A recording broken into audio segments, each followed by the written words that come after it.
Hello world, and thank you for tuning in to Poet Ray. I am Poet Ray. Surprise!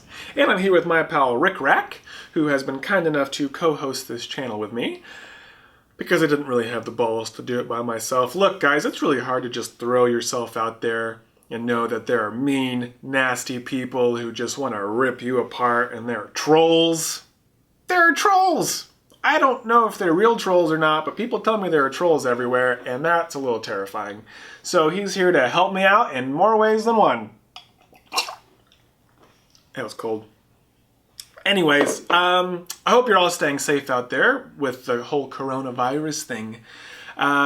Rick Rack is trying to convince me that one day we'll all look back on this and laugh about it, like we do with the bubonic plague.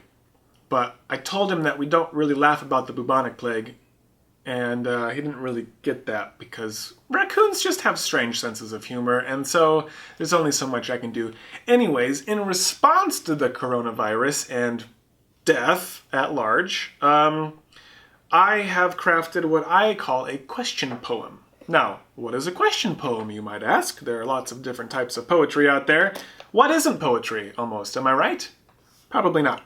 Anyways, a question poem is a poem that just asks questions.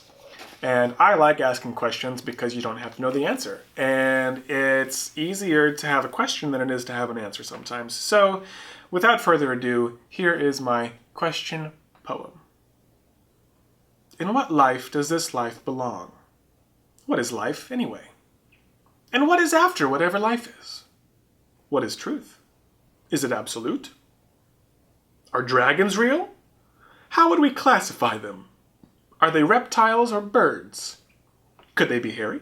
Do they bite? Can you get one as a pet? Does a pet know it's a pet? Does it know they were born to be wild? Do humans know that?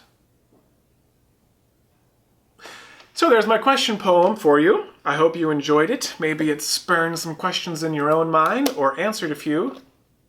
Who knows? But anyways, I sincerely thank you for watching this episode of Poet Ray. And don't worry, we'll be back with more.